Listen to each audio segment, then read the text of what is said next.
Bon, comment obtenir des sacs de butin dans Minecraft avec des difficultés maximisées? Graphiquement, il ajoute 7 sacs de butin. Le premier, le sac du pêcheur.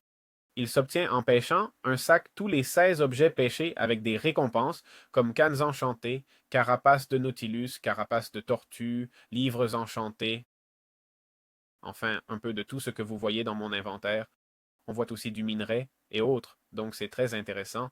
Ensuite, nous avons le sac de l'armée des morts vivants.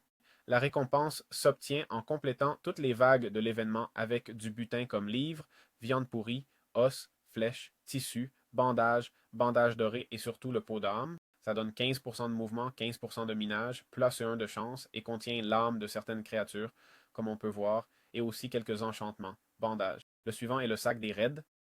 Elle s'obtient en accomplissant des raids de pillards, et le butin comprend des émeraudes, des montures, des objets d'immortalité, des arbalètes, des haches enchantées. En exclusivité, nous avons la potion de rappel qui téléporte au point d'apparition ou au lit après 2 secondes d'utilisation, même depuis d'autres dimensions, et le parchemin des crocs de l'évocateur qui reproduit l'attaque de Crocs avec une portée de 8 à 20 blocs et jusqu'à 6 cœurs de dégâts avec un temps de recharge de 16 secondes.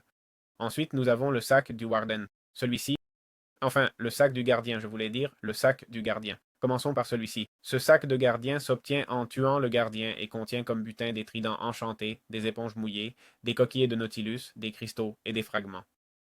D'accord? Voici un aperçu de tous les drops, y compris quelques tridents enchantés, c'est plutôt intéressant.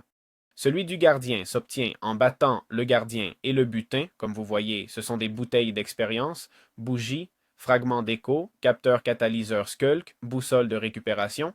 Et en exclusivité, nous avons le parchemin Sonic Boom, un parchemin qui reproduit l'attaque à distance du gardien.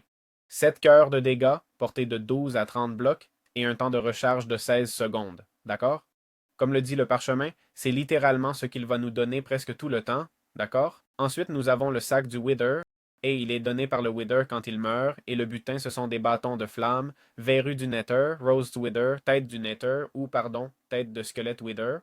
Et en exclusivité, nous avons l'épée Wither, une épée qui applique Wither 2 pendant 6 secondes et se répare avec le croc de Cerbère, et l'éponge infernale, d'accord?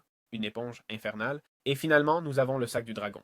Il s'obtient en tuant le dragon et le butin comprend des bouteilles d'expérience, des perles d'Ender, des fioles de souffle de dragon, des cristaux de l'End et des objets exclusifs comme la pochette d'Ender, un coffre portable et le localisateur d'éclat d'Enderium pour trouver ce minerai.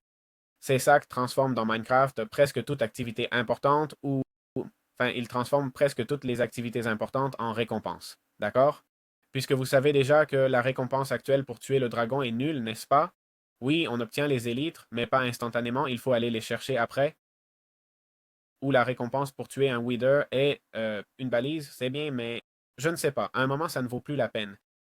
C'est vrai qu'on ne reçoit pas non plus des récompenses incroyables, mais c'est un bonus supplémentaire pour avoir vaincu un boss. N'oubliez pas qu'au final, ce mode ajoute de la difficulté et les boss seront plus coriaces, donc tout compte.